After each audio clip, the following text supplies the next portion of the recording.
So how long have you been here again? 20 years, more than 20 years, I would say, yeah, since the construction. So it's been since 2005 we've been here, yeah. And then now, especially, I have my grandchild, so I worry and oh my God. So they said it's only up to the building, but we are right behind, right there, next door. So I like the place, and then I can move. Well, not everybody can afford to move, just like that. So. What if the danger wasn't something you could see, but it was something in the air? Hidden Oaks is, by all accounts, a quiet, safe neighborhood for the 1,500 people who live there. But just beyond the tree line and the white picket fences, you can start to make out the shape of a building. So I guess just walk me through how you came across this case. Okay, well, in 1996, my father got cancer, and he worked for a big ethylene oxide producing company. Okay. It used to be birthday parties and weddings, and now it's doctor's appointments and funerals. And I kept asking, what does this come from?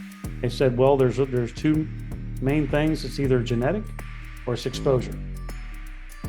What the hell is ethylene oxide? And how far did it spread? Taking on the dangers of ethylene oxide. Ethylene oxide. Ethylene oxide. Ethylene oxide. And what is it doing to the people exposed?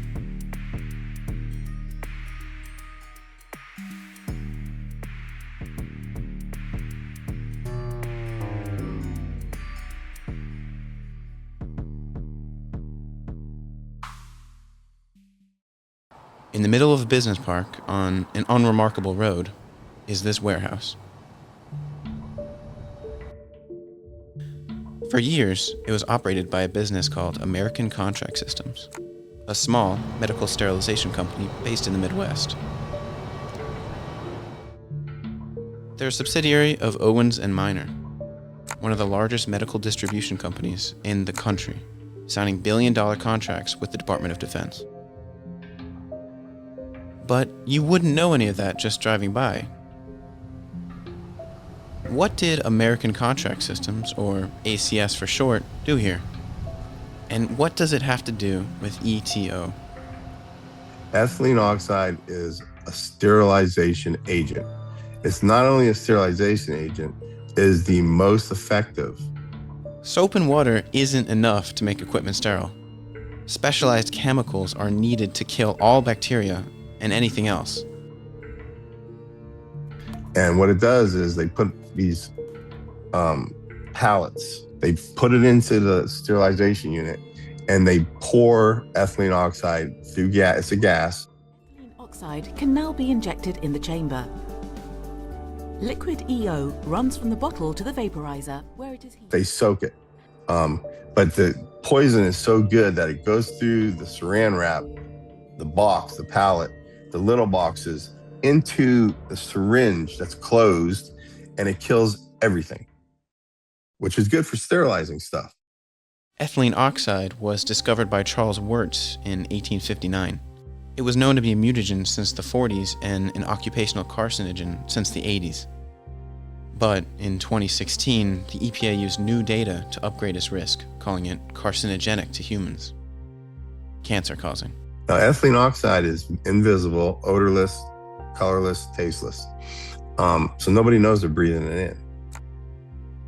Officials from the Environmental Protection Commission walked through the facility, documenting the sterilization process.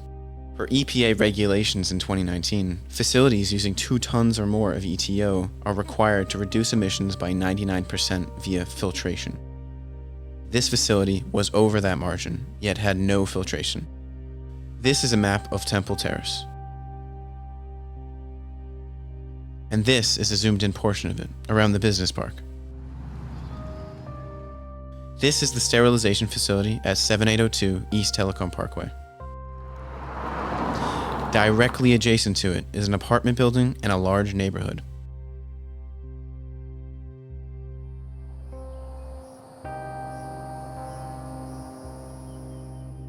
But if we zoom out, ETO can travel up to 5 miles, which would include this row of medical centers.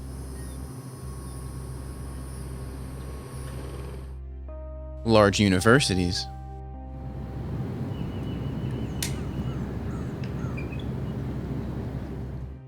and many highly populated neighborhoods and roads.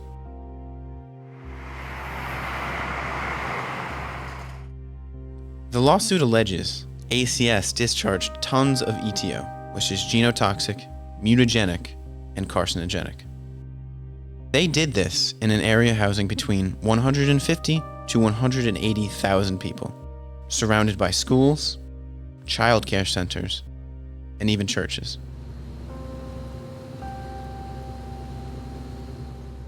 A man named Philip Fleichenhacker oversaw this facility, and this suit claims he delayed nearly every step of making the facility safe.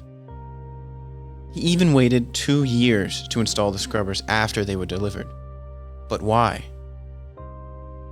Because the faster they move it, the more they can sterilize. The more they can sterilize, the more money they can make.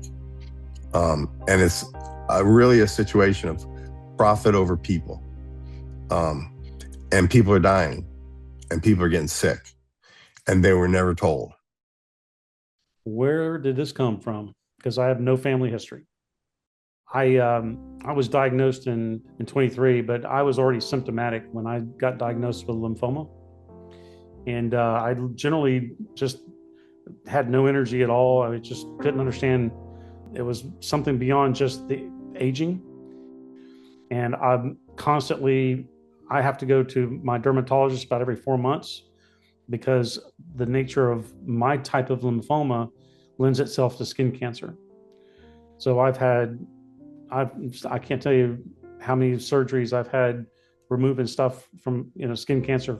Lawsuits and instances of ETO leakage have been popping up nationwide. There are cases in Illinois, Texas, Tennessee, even Georgia. There are 86 commercial sterilizers in the United States, all of them potentially dangerous. There's thousands of clients that my law firm represents across the country. Amid all of this, the EPA rolled out stricter regulations in 2023. This is called a scrubber. They can clean ETO out of the air, nearly 99% of it. In a 2023 inspection of the Tampa facility, those scrubbers were installed with the potential to reduce emissions by 99%. So, problem solved, right? According to the internal communications at Owens & Minor and later inspection records, that may not be the case.